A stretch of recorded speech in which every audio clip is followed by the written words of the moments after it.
Put our hands together. We're not going to cut it until we get to 1, okay? Start with 5, 4, 3, 2, 1. Cut it. So, do you want to just introduce yourself? Sure. My name is Amanda Baker. We have 3 children. Olivia is 8. Wyatt, our son, is 5. And our youngest, Tatum, is 3. And tell me a little bit about Tatum's Garden. Tatum's Garden is now Monterey County's first fully inclusive and accessible playground. It was born out of really a parent's frustration for us in wanting a place where all 3 of our children, 2 of whom are able-bodied and 1 who uses a wheelchair, would have a place where they could actually be outside and play together without the physical boundaries of a typical playground. So how did you get involved in Tatum's Garden? Really, it all began only 14 months ago. Our family was on a vacation out of state on a road trip, and our middle son got sick in the car, which was not fun. We quickly pulled off the highway at the next exit to clean out the car and kind of get some fresh air, and decided to look for a playground where the kids could run around a little bit. We still had a few hours left to drive that day, and just, it was not by chance. It was obviously planned by some amazing divine force that my husband Googled the closest playground, and we pulled up to one that was like this. It was a fully inclusive playground in the middle of rural Idaho, somewhere we never would have stopped otherwise. And as we walked around this place and realized kind of what we were seeing, we saw older children in wheelchairs playing all over the structures, and realized, okay, I think we are being told that we need to do this. It was pretty clear, and that was September of 2012. As a parent, how important is having this park where all children can play and have access to the whole park? Obviously as a parent of a child with a disability, it hits really close to home for me, because I've seen in raising my 2 older children how critical just being able to be a kid and use your imagination and play outside and get that exercise, all of those things make for better behaved children, better sleep patterns, better health in general. I mean, there's so many benefits to children just to be able to play. And so when one of our children had that boundary, if you would, in her way, where we'd go to a local playground, even just in our neighborhood, she'd kind of get to the edge and everything was filled with sand, and so she couldn't access it. She couldn't follow big brother and sister like she wanted to. It's kind of like the kid who broke their arm and can't go in the swimming pool with the rest of his friends, and he's just sitting watching, bummed out that he can't participate. What is the most rewarding part of knowing that you were part of creating Tatum's Garden? Most rewarding part for us has been seeing our community come together around this common vision. I'm a 4th generation Salinas Valley native, so Tatum is a 5th generation. And in the course of this process, it became really important to us that this was in Salinas. We had opportunities to put it in different places in the county, and the way the city of Salinas grabbed onto this, just longing, I think, for something positive here in Salinas. We get a lot of bad press for a lot of reasons, but to now have this very unique and cool place, family friendly. I said that it's kind of a destination. To be here in Salinas was really important to us. Just hopefully giving back to this city and this community and giving us something to be proud of. I have a personal belief that when there is a lot of negative going on, and sure there are some problems we have in our city, the only way to combat those is to stand up against it and say, we're going to do something that's for good. We're going to be the light that's in the darkness and start to be the ones who make a difference. And my hope from here is just that other people would see that we're just a regular family. we don't have a lot of money, we're not, politicians or anything like that. We just own our own business and have 3 small kids and had an idea and a dream that we wouldn't give up on and decided to pursue. So I hope that it would inspire many other people in our city who have great creative ideas and thought, I don't know if Salinas is the right place for this, to say the only way we're going to improve and make positive changes in our city and in our community is by doing them ourselves. Can't wait around for someone else to do it. So if we could be an example of one family that did that encourages others to do the same, then that would be the legacy that I hope we could leave. Strong one. What's the biggest struggle you faced while designing and building the park? I would say maybe not having the prior experience of, running in a huge capital fundraising campaign.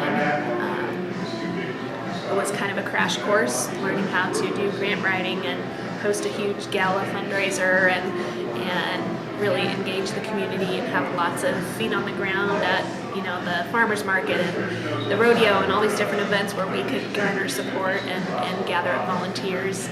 I think was maybe more effort than we anticipated for our family personally. But as we recruited more and more volunteers, more and more help, that lessened a little bit. So it was, if I would sum it up, maybe the biggest struggle was that we were just kind of flying by the seat of our pants the whole time. We didn't have a model to follow. We didn't have a very specific plan. We just knew what our end goal was. We were just fighting, trying to get there, get the money raised, get the volunteer numbers raised. So it was a lot of guesswork and just feeling like we were scrambling a lot. And Tatum, I assume, is after Tatum's Garden. That's right. She's the inspiration for Tatum's Garden. She was born in 2010 with spina bifida, which is a spinal cord defect. So from her lower spine down, she does not have a whole lot of nerve sensation or feeling or strength. And now that she's big enough to understand, she uses a wheelchair to get around, a manual wheelchair, and orders and cruises all over the place.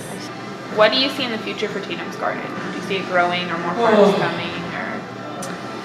We have now established the newly formed Tatum's Garden Foundation, which will be kind of the overseers of that property, especially the maintenance and the care of the property is on us and not the city. We're leasing that from the city. So in the immediate sense, it'll be just making sure that it's well established and cared for and kind of getting our feet wet these first few months, knowing exactly how often it needs to be cleaned and all those kinds of things. But from here, we do have a long-term goal of whether it's building an entirely new playground again, I don't know, or restoring local city parks if there is equipment that needs to be replaced, replacing it with things that are accessible and inclusive, so that we can begin to kind of create that impact in our county, our city first, and then our county of, creating these inclusive play environments where, not that everything has to be wheelchair friendly, but making accommodations for visually impaired, hearing impaired, maybe children with autism or, whatever, different physical and emotional and mental disabilities so that they too can be included in a typical play environment. It's so good for those kids, of course, to be integrated with other able-bodied, healthy kids. But what we've seen too is that it's so good for those typical kids to be around all these kids who are different from them, who, they don't go to school with them, they don't have other opportunities to interact with them. And so for them to learn about just our differences and what makes us the same, what makes us different, understanding that people with disabilities are just people, they're just kids like me who want to play and take turns and, learning acceptance and compassion and things like that. I think it will make us a better society and as a whole if we are teaching our children those values. So. How many volunteers do you think you had? I don't know if you guys counted, but I'm sure you had a lot. I know just during our build week we had about 3,000.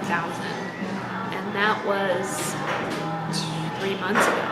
So I'm gonna guess it's probably more like 4,500 or something like that. Wish we could calculate how many hours. But Oh, I'm sure it was a lot. thousands and thousands and thousands of hours. So, It's crazy. yeah. So I'm good. You feel satisfied? I do feel satisfied. You know, in the back of my mind, I'm like, well, we still have a little more money to raise. We haven't quite hit our budget yet. We're about $150,000 short of being able to pay our bills. So it's not over yet. So I can't totally just sit back and relax yet. Yeah. But there's great satisfaction in having the park be open. And, you know, being out there this weekend when we had our grand opening, there were several hundred families there. And seeing all those kids, you know, of all different abilities, they're playing, just having fun, exploring this new place, and seeing the looks on the parents' faces even more than the kids. Kids can have fun in lots of different environments, but to see, you know, the relief, the joy, just the sense of peace that the parents had as well was, you know, the gift that we were given. I think that's it. Thank you so much. My pleasure. Nice to meet you guys. And I'm glad you got to come out too and see the playground.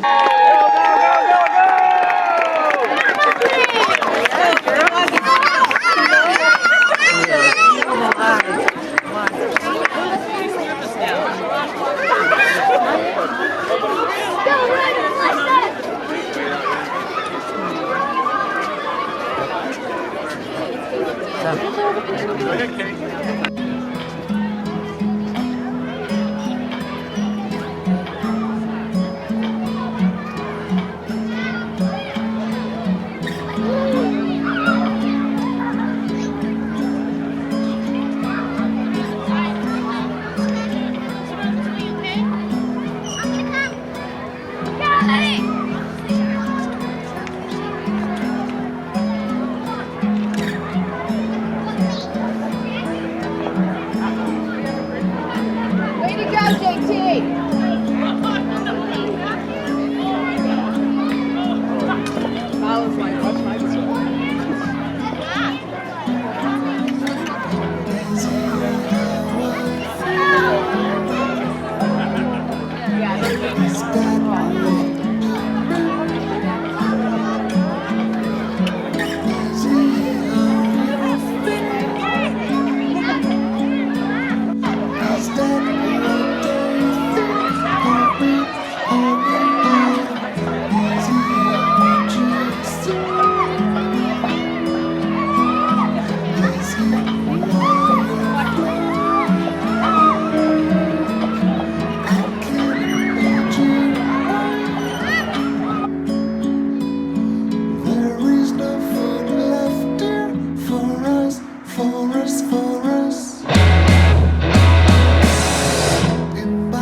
Captain TNA. Captain TNA. And so what do you think? What are your thoughts on how the community came together and made this happen? I think it's great. You know, there's a lot of safe places for kids to have fun out here. You know, children with certain disabilities, you know, can have fun and, you know, but have certain possibilities, like opportunities that other kids may have that they don't, and that's good. The community came together, and I think it's great. All these sponsors, and it's really good cause. How important is it for kids with certain disabilities to actually get a park like this? Because I mean, as you know, there's not many places that have disability access and parks. So how important do you think that is to these kids? I think it's really important. And not just so that they can have fun, but they can also be active. It's a big part of exercise. If they go into certain parks, they may not be able to do certain things that they can do here. And it's a safe environment. It's a fun environment. And it's really great. That was Captain TNA. Thanks a lot, man. I really appreciate it. No problem.